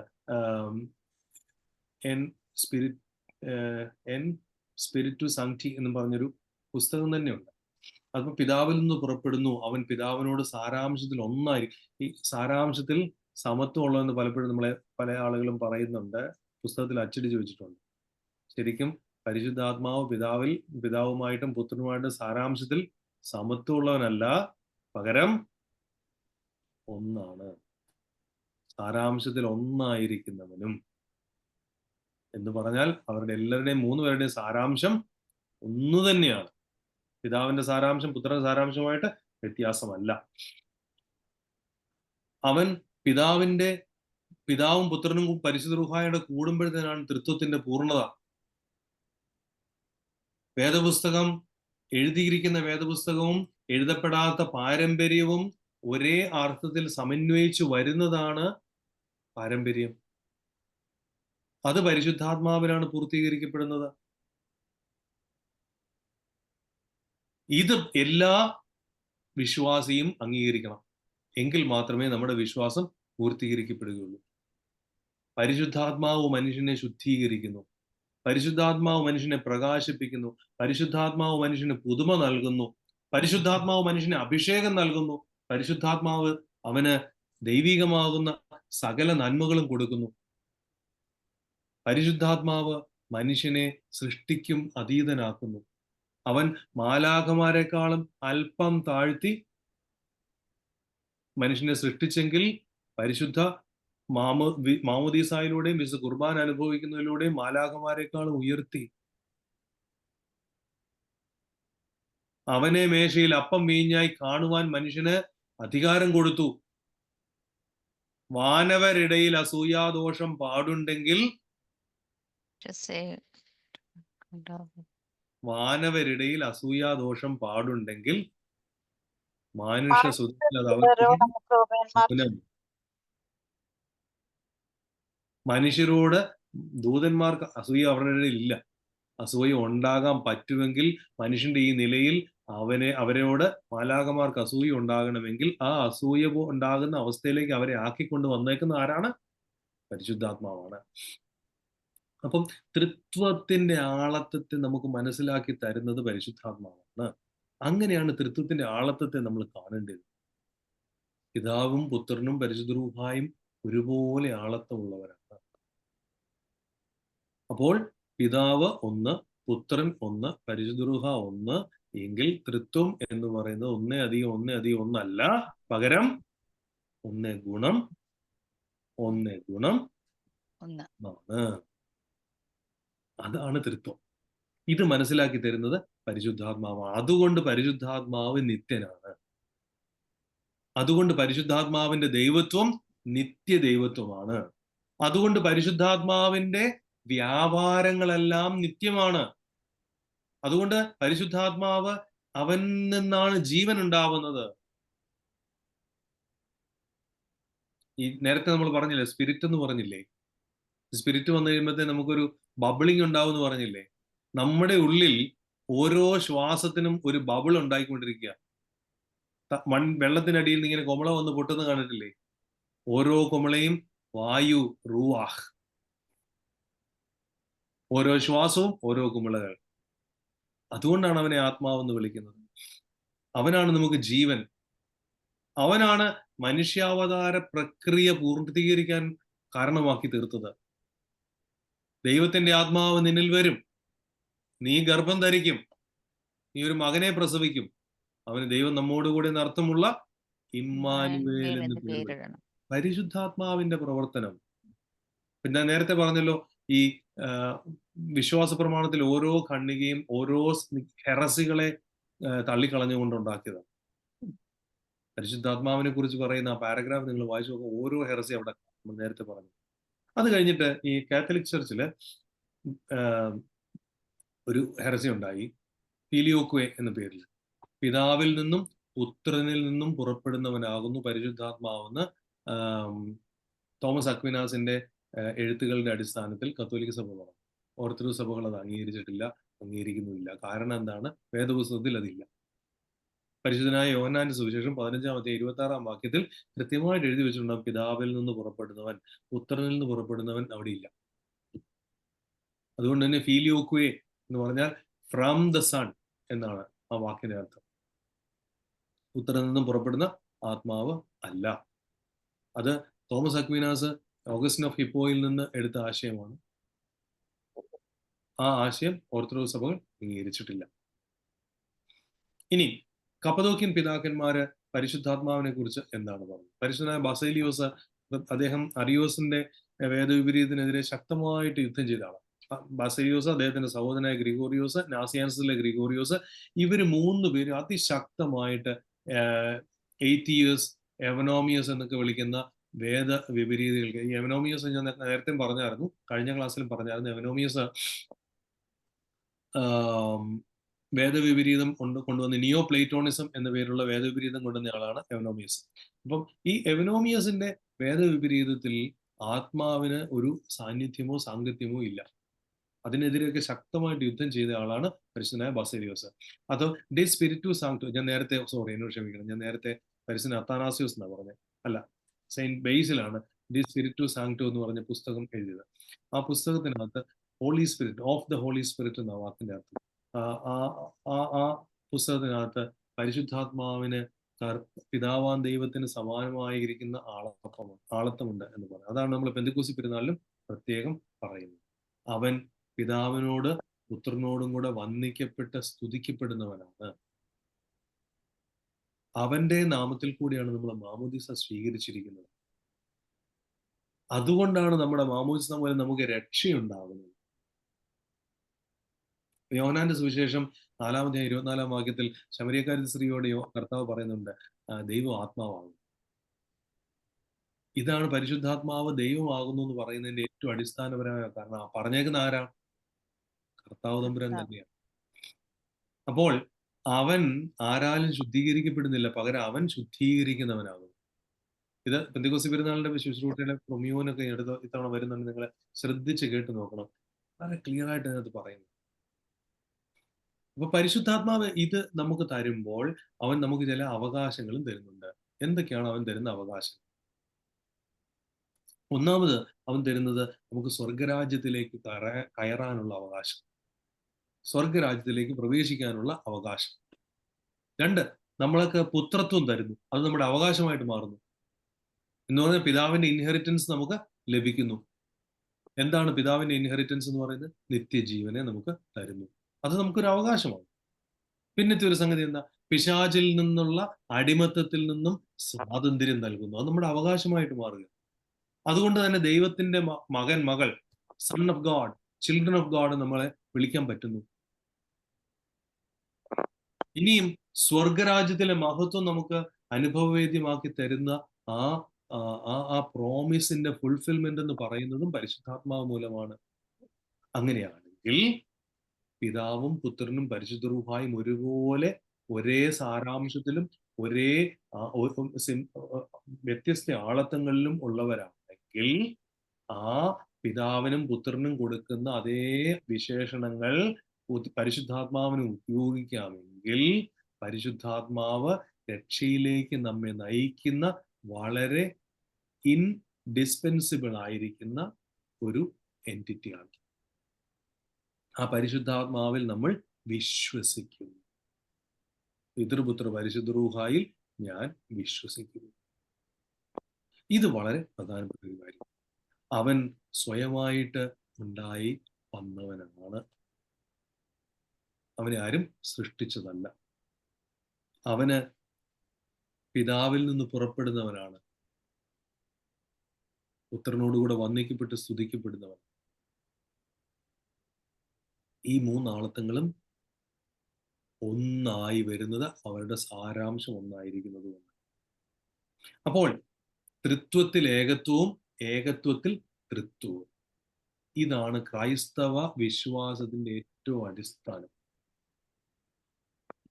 കൊരിന്ത്യർക്കെഴുതിയ 2-ാം ലേഖനം 13-ാം അധ്യായം 14-ാം വാക്യത്തിൽ പുത്രൻ, പിതാവ്, പരിശുദ്ധാത്മാവ് എന്നുള്ള ഓർഡറിൽ പരിശുദ്ധ പൗലോസ് എഴുതുന്നുണ്ട്. പിതാവിന്റെ സ്നേഹം, പുത്രൻ തമ്പുരാന്റെ കൃപയും പരിശുദ്ധ റൂഹായുടെ സംബന്ധവും ആവാസവും എന്നും വേറെ സ്ഥലത്ത് പറയുന്നുണ്ട്. അപ്പൊ ഇതിന്റെ അർത്ഥം ഈ ഓർഡർ ഒന്നുമില്ല. നമ്മളൊരു കാര്യം ഓർത്തോണം, പിതാവ്, പുത്രൻ, പരിശുദ്ധ റൂഹ നമ്മൾ എപ്പോഴും പറയുമ്പോൾ പിതാവിന് ഏറ്റവും കൂടുതൽ വെയിറ്റ്, പുത്രൻ ഇച്ചിരി അത് കഴിഞ്ഞ് ഇച്ചിരി കുറവ് വെയിറ്റ്, പരിശുദ്ധ റൂഹ ഇച്ചിരി കുറവ് വെയിറ്റ്, അങ്ങനെയില്ല. അങ്ങനെ ആരെങ്കിലും ചിന്തിക്കുന്നുണ്ടോ? തെറ്റാ. പിതാവിന് എത്ര വെയിറ്റ് ഉണ്ടോ അത്ര തന്നെ പുത്രനുണ്ട്, അത്ര തന്നെ പരിശുദ്ധ റൂഹായിക്കും ഉണ്ട്. ഈ റൂബലെ വായിക്കൺ കണ്ടിട്ടുണ്ടോ നിങ്ങള്? തൃത്വത്തിന്റെ ഐക്കൺ എൻ്റെ ഐ ഡോണ്ട് നോ, എൻ്റെ കയ്യില്, ഞാൻ ഒരു നിമിഷം, എനിക്ക് സമയമുണ്ട്, ഓക്കെ, സമയമുണ്ട്, കുഴപ്പമില്ല, ഞാൻ അതിലേക്ക് വരാം, ഞാൻ തിരിച്ചു വരാം. പിതാവിന്റെയും പുത്രന്റെയും പരിശുദ്ധ റൂഹായുടെയും നാമത്തിൽ മാമോദിസ നൽകുന്നത് അതുകൊണ്ട്. ഞാൻ നേരത്തെ പറഞ്ഞല്ലേ, കോഴി അടയിരിക്കുമ്പോൾ കോഴി മുട്ടയ്ക്ക് ചൂട് കൊടുക്കുന്നത് ഈ കോഴിയുടെ ഇരിക്കുന്ന ഇരിപ്പാണെന്ന് പറഞ്ഞില്ലേ? പരിശുദ്ധ റൂഹ ആവസിക്കുന്ന സമയത്ത് ലഭിക്കുന്ന ചൂട് കൊണ്ടാണ് മനുഷ്യൻ ജീവിക്കുന്നത്. ചൂട് പോയാൽ പിന്നെ എന്തു പോയി? ജീവൻ പോയി. ഈ ചത്തുപോയി എന്നുള്ള വാക്ക് കേട്ടില്ലേ? ചത്തുപോയി എന്ന് കേട്ടിട്ടുണ്ടാവും അല്ലേ? തമിഴിൽ ഇതിന്റെ അത് തമിഴിൽ സത്തുപോയി എന്ന് പറയുന്നത്. ഈ അടുത്ത കാലത്ത് ഒരാൾ എനിക്ക് പറഞ്ഞത്, എനിക്ക് തമിഴ് അറിയാൻ പാടില്ല. അപ്പൊ അദ്ദേഹം എനിക്ക് പറഞ്ഞു തന്നൊരു കാര്യമാണ് സത്തുപോയി എന്ന് പറയുന്നത്. ഒരു പഴം ഇങ്ങനെ പിഴിഞ്ഞെടുത്ത് കഴിയുമ്പോൾ അതിൽ നിന്ന് എന്ത് കിട്ടും? ജ്യൂസ് അതിന്റെ ചാറ്. വേറൊരു വാക്ക് പറഞ്ഞു. എക്സ്ട്രാക്ട്. സത്ത്. ഒരു മനുഷ്യന്റെ സത്ത് പോയി കഴിഞ്ഞാൽ അവൻ ചവറാകും. അല്ല, ചത്തുപോയി. ചത്തുപോയി. നമ്മുടെ ചൂട് പോയി കഴിയുമ്പം നമ്മുടെ സത്ത് പോയി. ഒരു മനുഷ്യൻ മരിച്ചു കഴിഞ്ഞാൽ ആദ്യം സംഭവിക്കുന്ന എന്താ? പിന്നെ ഹീറ്റ് പ്രൊഡ്യൂസ് ചെയ്യാനൊന്നും ഇല്ല. പരിശുദ്ധാത്മാവ് കടന്നു പോയി കഴിയുമ്പോൾ ഈ ശരീരത്തിനെ ആനിമേറ്റ് ചെയ്യുന്ന പരിശുദ്ധാത്മാവ് കടന്നുപോയി കഴിയുമ്പോൾ ഈ ശരീരം പിന്നെ പഞ്ചഭൂതങ്ങൾക്ക് സമാനമായി പോകും. പിന്നെ കല്ലും ഈ ശരീരവും തമ്മിൽ വ്യത്യാസമൊന്നുമില്ല. നമ്മുടെ മരിച്ചു പോയിരിക്കുന്ന ഒരാളുടെ കയ്യിലോ കാലയിലോ ഒക്കെ തൊട്ട് കഴിഞ്ഞാൽ തണുത്തിരിക്കുകയില്ലേ? ഒരു കല്ല് എങ്ങനെ തണുത്തിരിക്കുന്നു അതുപോലെ തണുത്തിരിക്കും. പരിശുദ്ധാത്മാവ് ചൂട് പകരുന്നു. ഈ സൂര്യന്റെ രശ്മി വരുന്നുണ്ടല്ലോ, സൂര്യനിൽ നിന്ന് രശ്മി വരുന്നു. രശ്മിയുടെ കൂട്ടത്തിൽ എന്തുണ്ട്? ചൂടുണ്ട്. അതുപോലെയാണ് പരിശുദ്ധാത്മാവെന്ന് ഒരു ഉദാഹരണം പരിശുദ്ധനായ മാർ ഗ്രിഗോറിയോസ് കാണിക്കുന്നുണ്ട്, നിസായിലെ ഗ്രിഗോറിയോസ്. പക്ഷെ അദ്ദേഹം തന്നെ പറയുന്നുണ്ട്, അത് മുഴുവൻ മുഖവിലേക്ക് എടുക്കരുത്. ദൈവം സൂര്യനാണ് ദൈവം എന്നൊന്നും അതുകൊണ്ട് കൺക്ലൂഡ് ചെയ്യരുത്. അത് നമുക്ക് പരിശുദ്ധാത്മാവിനെ കുറിച്ച് മനസ്സിലാക്കാൻ ഒരു ചെറിയ ഹെൽപ്പ് മാത്രമേ ഉള്ളൂ. ഇത്രയും പറയാവൂ, കൂടുതലൊന്നും പറയാൻ പാടില്ല എന്ന് പറയുന്നു. നിങ്ങളെല്ലാം കേട്ടിട്ടുള്ള ഒരു വാക്കല്ലേ തെയോസിസ്, ദൈവീകരണം. യേശുവെ പോലെ ആകുവാൻ, യേശുവിൻ വാക്ക് കാക്കുവാൻ, യേശുവിനെ നോക്കി ജീവിപ്പാൻ ഇവയെ കാംക്ഷിക്കുന്നു ഞാൻ. എന്തൊക്കെയാ ആ കാംക്ഷിക്കുന്ന ഓരോ സംഗതികളും നമുക്ക് തരുന്നത് പരിശുദ്ധാത്മാവാണ്. അവൻ നമുക്ക് അവനെ തന്നെ വെളിപ്പെടുത്തി തരുന്നു. ദൈവത്തെ വെളിപ്പെടുത്തി തരുന്നത് അവനാണ്. പഴയ നിയമത്തിൽ അവൻ ദൈവത്തിന്റെ പൂർണ്ണമായ വെളിപ്പെടുത്തൽ ഉണ്ടായില്ല. പുതിയ നിയമത്തിൽ പൂർണ്ണ വെളിപ്പെടുത്തലുണ്ടായി. പരിശുദ്ധാത്മാവിന്റെ പൂർണ്ണമാകുന്ന വെളിപ്പെടുത്തൽ ഉണ്ടായത് പുതിയ നിയമാനന്തര കാലത്താണ്. ഇനി അവൻ ഒന്നുകൂടെ വരും. ആര് വരും? പുത്രൻ തമ്പുരാൻ വരും, ന്യായം വിധിക്കാൻ വേണ്ടി വരും. ആ ന്യായം വിധിക്കാൻ വരുന്ന സമയത്ത് ആരാണ് എവിടെ നിൽക്കാൻ പോണെന്നുള്ളത് പുത്രനോട് പറഞ്ഞു കൊടുക്കാൻ പോകുന്ന ആരാണ്? പരിശുദ്ധാത്മാവ്. കുഞ്ഞാടുകളെ എടുത്ത് മുട്ടാടുകളെ, ഇങ്ങനെ പറഞ്ഞ നോമ്പിന്റെ പ്രാർത്ഥനയുണ്ട്. കുഞ്ഞാടുകളെ എടുത്തല്ല, കുഞ്ഞാടുകളെ വലത്തു ഭാഗത്ത്. ഞാൻ പറഞ്ഞു പറ്റി. കുഞ്ഞാടുകളെ വലത്തു ഭാഗത്ത്, മുട്ടാടുകളെയൊക്കെ ഇടത്തു ഭാഗത്ത്.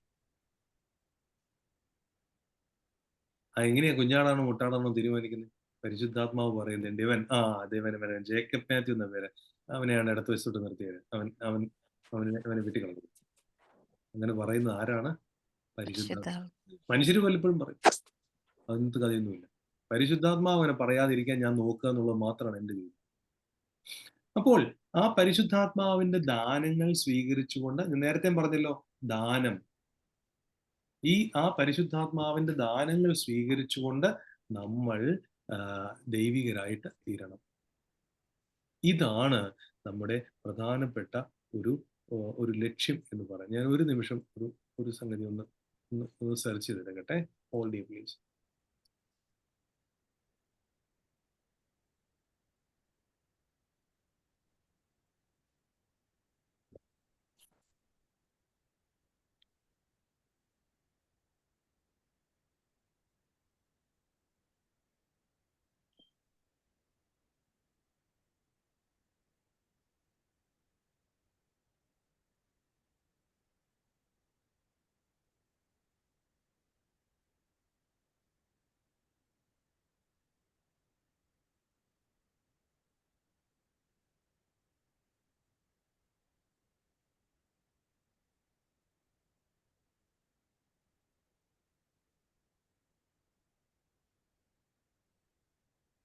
നെൽസൺ, എനിക്ക് സ്ക്രീൻ ഷെയർ ചെയ്യാനായിട്ടുള്ള ഒരു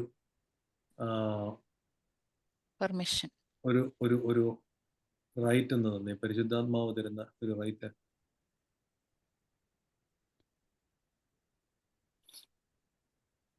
നെൽസൺ സ്റ്റോപ്പ് ഷെയറിംഗ് സ്റ്റോപ്പ് ചെയ്ത്.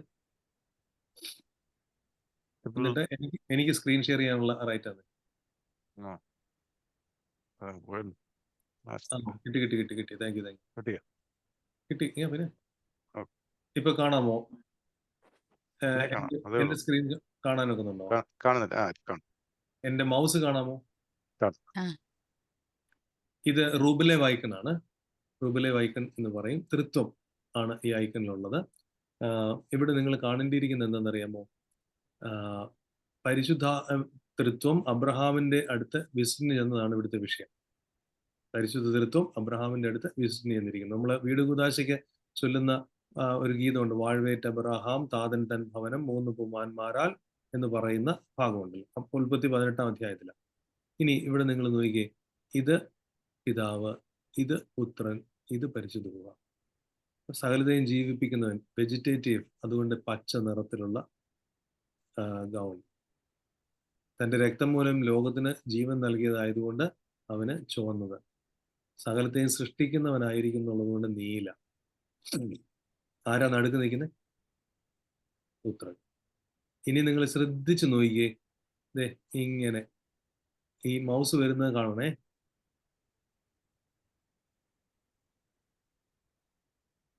ഈ ഷേപ്പ് എന്താണ്?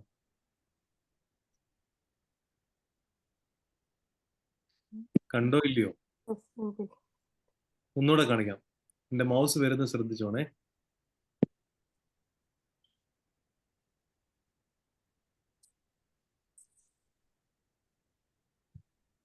The shape of a chalice. Correct. ഒരു കാസായിക്കകത്ത് അപ്പവും വീഞ്ഞുമായി പുത്രൻ തമ്പുരാൻ ഇരിക്കുന്നു. ഇവിടെ പിതാവിന്റെ മുഖവും പുത്രന്റെ മുഖവും പരിശുദ്ധ റൂഹായുടെ മുഖവും ഒരേ പ്രായത്തിൽ.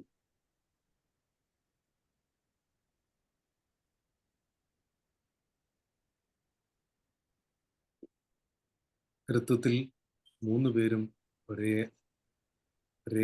സാരാംശമുള്ളത്.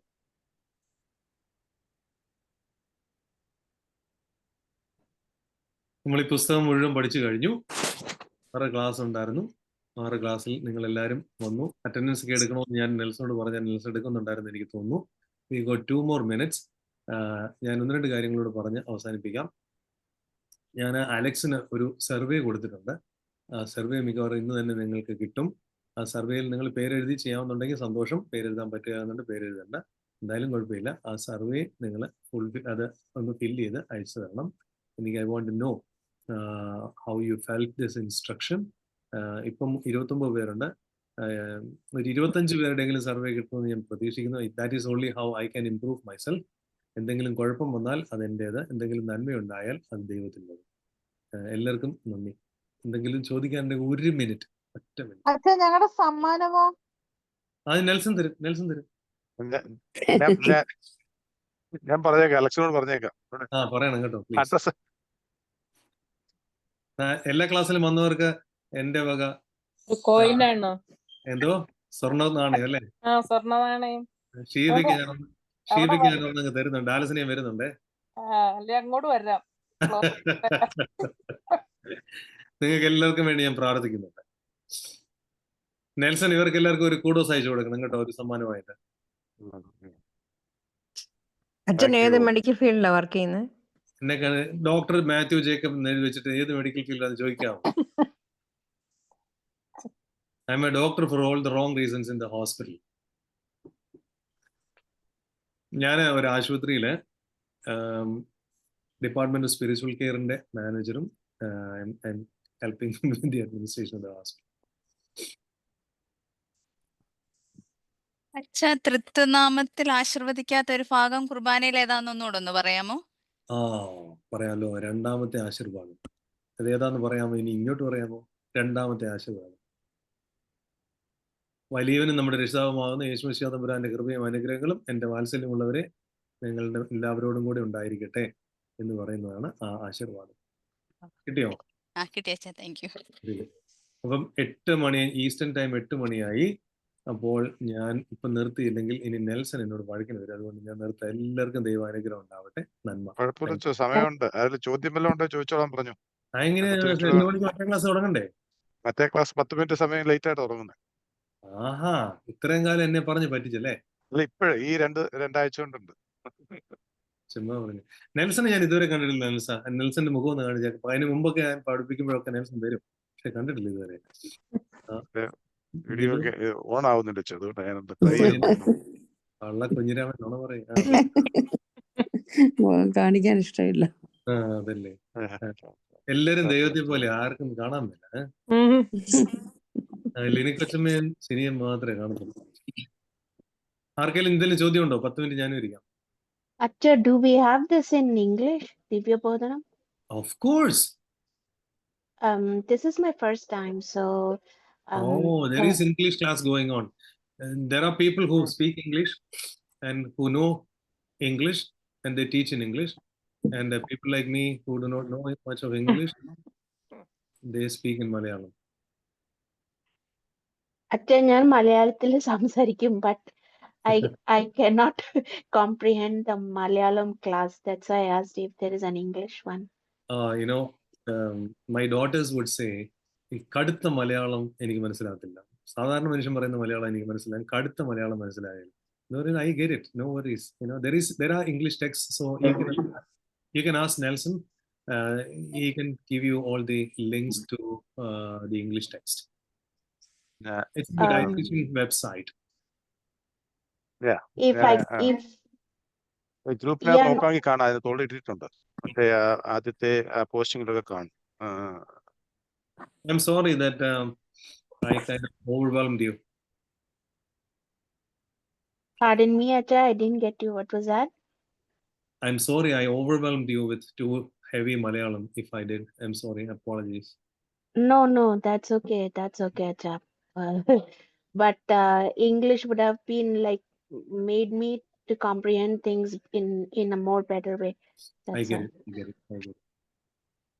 Okay, I'll be in touch with Nelson then. Thanks, Acha. Thanks, Acha. Absolutely, absolutely. Anybody has any question? No, I want Paulose to ലീഹ make a എന്റെ തിയോളജിസ്റ്റിന്റെ ഗ്രൂപ്പിൽ വരാതെ? എന്തോ? പൗലോസ് ലീഹ തിയോളജിസ്റ്റിന്റെ ഗ്രൂപ്പിൽ ഇല്ലാതെ? പൗലോസ് ലിയ ഏത് ഗ്രൂപ്പിൽ നിന്ന്? തിയോളജിസ്റ്റ്. തേവോലോഗോസ്. പൗലോസ് ലിയ കൂടുതലും യോഹന്നാൻ ശ്ലീഹയെ തേവോലോഗോസ് എന്ന് വിളിക്കുന്നതിന്റെ കാരണം എന്ന് പറയുന്നത് പുത്രൻ തമ്പുരാൻ മനുഷ്യനായി തീർന്നു, ദൈവം മനുഷ്യനായി തീർന്നു, അത് എങ്ങനെയായിരുന്നു എന്നുള്ളതിനെ കുറിച്ചൊക്കെ പറയുന്നത് കൊണ്ടാണ് യോഹന്നാൻ ശ്ലീഹയെ തേവോലോഗോസ് എന്ന് വിളിച്ചത്. പൗലോസ് ലീഹ അത് മാത്രമല്ല, മറ്റെല്ലാ കാര്യങ്ങളും പൗലോസ് ലീഹ മെൻഷൻ ചെയ്യുന്നുണ്ട്. യോഹന്നാൻ ഒറ്റ കാര്യമേ ഹൈലൈറ്റ് ചെയ്യുന്നുള്ളൂ. എന്താണ്? പുത്രൻ തമ്പുരാൻ മനുഷ്യനായി തീർന്നു, അവനെ കുറിച്ചുള്ള സംസാരം. ഇനി 2, പുത്രനെ തന്നെ വചനം എന്ന പേരിൽ വിളിക്കുന്നതും പരിശുദ്ധനായ യോഹന്നാൻ ശ്ലീഹ. അതുകൊണ്ടാണ് അവനെ തേവോലോഗോസ് എന്ന് വിളിച്ചത്, തിയോളജിസ്റ്റ് എന്ന് വിളിച്ചത്. Is it clear? Yes. Thank you. പക്ഷെ ഞാൻ PSWA ലോഗിൻ ചെയ്തോണ്ടായിരിക്കും വീഡിയോ ഓൺ ആവാത്തത് കേട്ടോ. നോക്കട്ടെ, ഒന്ന് ട്രൈ ചെയ്ത് നോക്കട്ടെ. പറഞ്ഞതല്ലേ? Look at that. ഇപ്പം വന്നു കേട്ടോ. വന്നോ? ഓക്കെ, ഇച്ചിരി ഒന്ന് കുനിച്ചു വെച്ചാ മതി. Okay. How handsome a man you are, my God. ഓ, താങ്ക് യു. താങ്ക് യു ഒരുപാട്. ഓക്കെ, ചോദ്യമൊന്നും ഇല്ലെന്ന് എനിക്ക് തോന്നുന്നു. Thank you, Acha. ഓക്കെ, എല്ലാവർക്കും ഗുഡ് നൈറ്റ്. നൈറ്റ്. എനിക്ക് അടുത്ത മീറ്റിംഗ് തുടങ്ങാൻ നേരം ഞാൻ വെക്കും. Thank U.